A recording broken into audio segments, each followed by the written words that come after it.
Kwa majina naitwa Esther Aule, ni mkuu wa idara ya pharmacy katika chuo cha sayansi za afya Kolandoto. Chuo chetu kinapatikana Shinyanga na kina mazingira mazuri ya kujifunzia. Tuna walimu wa kutosha kwa ajili ya kufundisha wanafunzi, na pia tuna maabara kubwa ambayo inaweza kubeba wanafunzi wengi wakati wa kujifunza mafunzo ya kutengeneza dawa, na pia tuna hospitali ambayo wanafunzi wanapata mafunzo kwa vitendo, na pia tuna hosteli zetu ambazo zinaweza kubeba wavulana pamoja na wanafunzi wa kike, ambazo hosteli mwanafunzi anapata bure, hatoi pesa yoyote. Kwa mwanafunzi aliyemaliza kidato cha 4, vigezo vya kujiunga na kozi hii ya pharmacy ni ufaulu wa kuanzia alama D katika masomo ya biolojia na kemia, na pia masomo mengine mawili isipokuwa masomo ya dini. Na pia tunawakaribisha wanaopenda kujiendeleza na kozi ya pharmacy, walikuwa wamesoma kidogo, wanataka kujiendeleza kumaliza diploma, tunawakaribisha.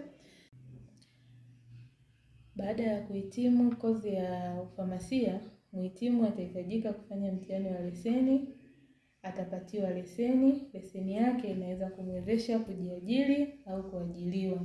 Na pia leseni hiyo hiyo anaweza kuitumia kufungua biashara ya mtu mwingine ikamuingizia pesa. Na kwenye kuajiriwa, anaweza kuajiriwa kwenye taasisi za watu binafsi au taasisi za serikali, ikiwemo viwandani, kwenye mamlaka, hospitalini, sehemu za utafiti na sehemu zingine ambazo zinamhitaji famasia. Na majukumu makubwa ya mfamasia ni kuhamasisha matumizi mazuri ya dawa na kutoa taarifa ya madhara yoyote yanayosababishwa na dawa anayotumia mtumiaji.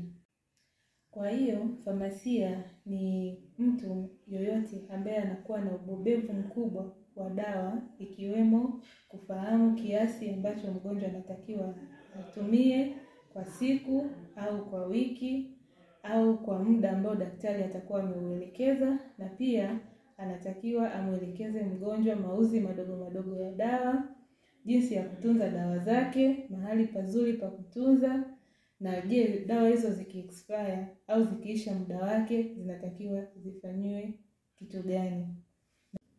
Na mwisho kabisa, napenda kukukaribisha katika chuo chetu cha sayansi za afya Kolandoto ili uweze kusoma kozi yetu ya famasia, ili uweze kujiongezea wigo mpana wa kupata pesa na lakini kusaidia jamii inayotuzunguka.